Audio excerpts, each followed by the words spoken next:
Hey, welcome. So today we're going to do a new page in your notebooks called the water cycle.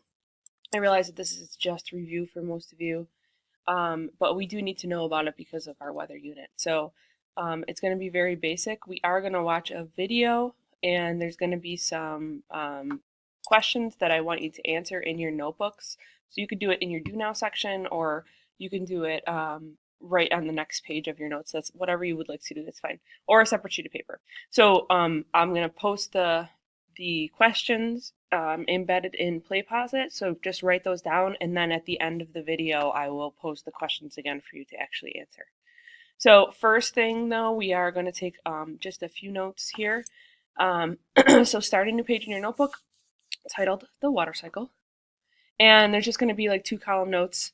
It's not a lot of stuff. This is, like I said, this is stuff that you should already have been taught in years past. I'm not gonna play that water cycle song because I think I still have it in my head from last year. So I don't want to make myself crazy again. If you would like to go ahead and look at it by yourself, that's fine on your own time. Okay, so here's our 2-column notes. There are a lot more sections of the water cycle, but these are the big things that you should be putting in your notes and things that you should know for our weather unit.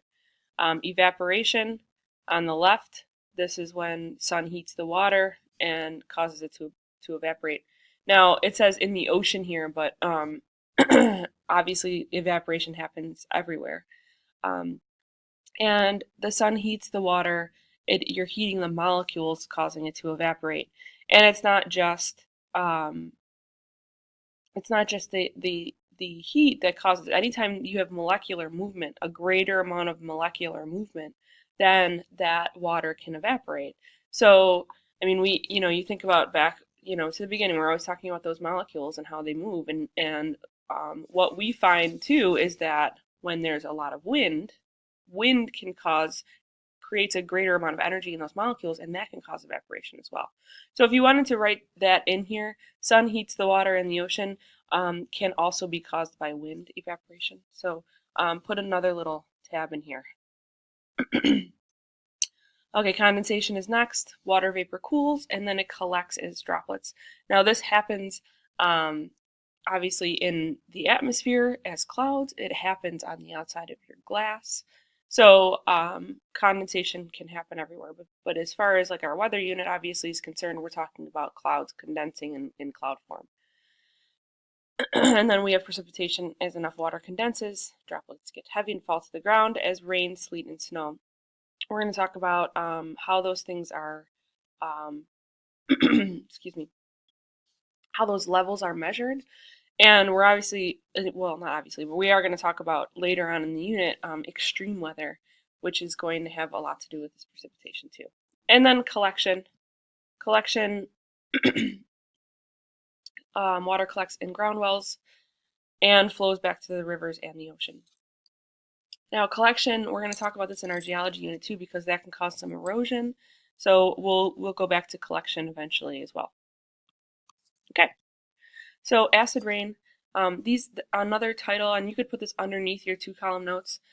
Problems with precipitation, or you can just put that on the left of your if you put your 2-column all the way down, put problems with precipitation on the left, and then all these bullets on the right, because there's a few.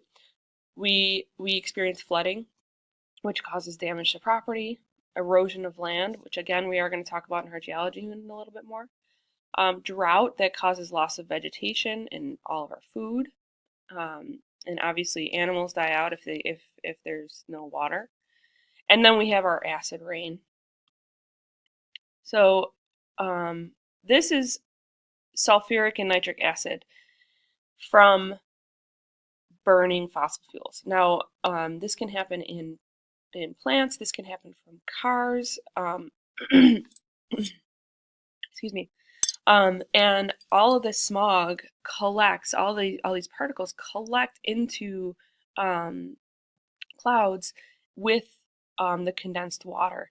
And because clouds are being carried by wind constantly, this cloud can be carried miles and miles away, and then when it actually gets swelled, the clouds swell enough to actually produce precipitation. You could be talking about like clear across the United States before that precipitation falls on another area. So we're seeing that these negative effects, like somewhere in the Midwest where there's a lot of fossil fuel burning plants, they're creating these acid rain clouds, and then the rain actually doesn't fall until it gets all the way to the Adirondack Mountains, which is east of New York State. So this is not something, you think like acid is falling from the sky. It is slightly acidic, but it's the long term effects that are really bad. I mean, you cause like acidification of ponds, and we've talked a little bit about how there are organisms that need a very balanced and very specific pH in their ponds, and if that gets altered even a little bit, those organisms die out, and that can have effects on the entire food chain. There's also the trees that are in the Adirondack Mountains are being affected because it's that long-term damage. It's just it's just like chipping away at these trees, this acid rain, and they end up dying as well. So this is another effect of burning fossil fuels, and we're going to talk about that a lot more in like global warming and the effects, because what we see here and what we're going to see is that it doesn't just affect your immediate area. We're talking about global effects here. So something that you do in your immediate area can have global impacts. Okay, so that is actually the end of our notes for today, and I'm going to start the video. There's going to be questions, so make sure you answer the questions at the end. We will go over these questions as a group, so just make sure you keep on task, and we'll go over them after you're done.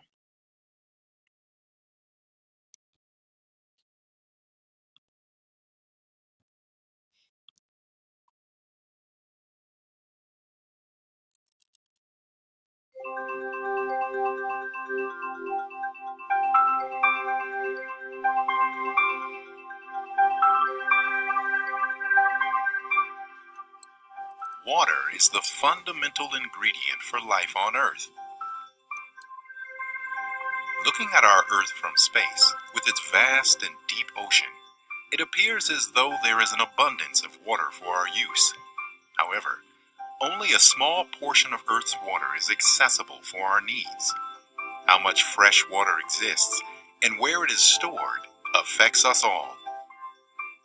Nearly 2/3 of this fresh water is stored in the polar ice caps, snowpacks, and glaciers, making it inaccessible for long periods of time.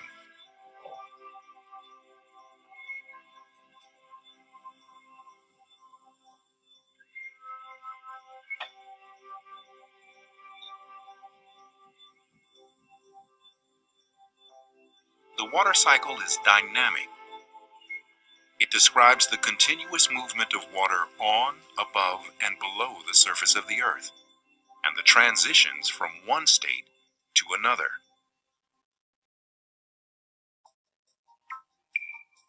Sea surface temperature, surface winds, and air temperature influence the rate of evaporation at the ocean surface. In the tropics, warm ocean surface temperatures support high rates of evaporation.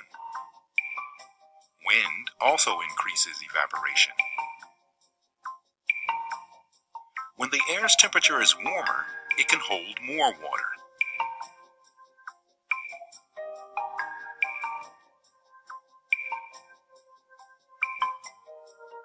While the atmosphere does not store a large quantity of water compared to the ocean, rivers, and lakes, it can transport water quickly from one place to another.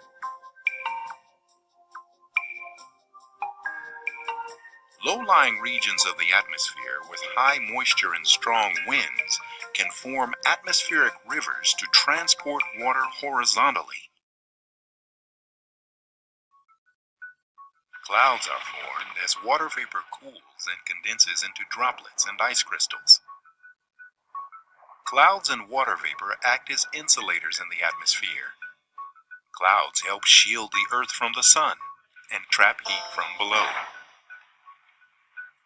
When cloud particles grow large enough, they may fall out as rain or snow.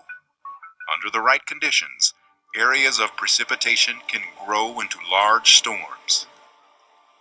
As storms grow, they transfer heat vertically into the upper atmosphere.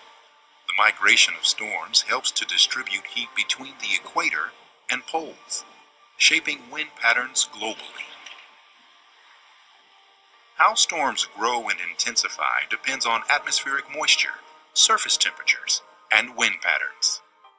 Precipitation is concentrated in some parts of the world and scarce in others. It can vary substantially from season to season and from year to year. Water that falls on the land surface as precipitation is stored within snowpacks, lakes, reservoirs, soils, and underground aquifers. Water availability varies from place to place and over time. The availability of water affects the type and abundance of vegetation, the primary source of food for animals and people. Extreme water cycle variability, unusually dry or wet conditions, impacts humans worldwide. Each year, hazards such as floods exact a costly economic and human toll.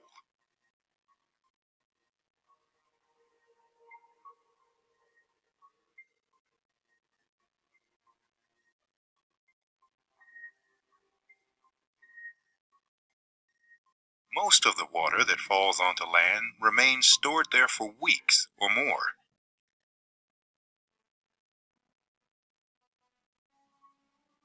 Snowfall is stored as snowpack or ice. Meltwater and rainfall are stored in lakes and soils. Some of the water is absorbed by plant roots or drains into the water table. Eventually, the water will evaporate to the atmosphere or return to the ocean in streams and rivers, providing a source of nutrient-rich water that supports ocean life. Sensors on a suite of NASA satellites observe and measure water on land, in the ocean, and in the atmosphere. These measurements are important to understanding the availability and distribution of Earth's water, which is both vital to life and vulnerable to the impacts of climate change and a growing world population.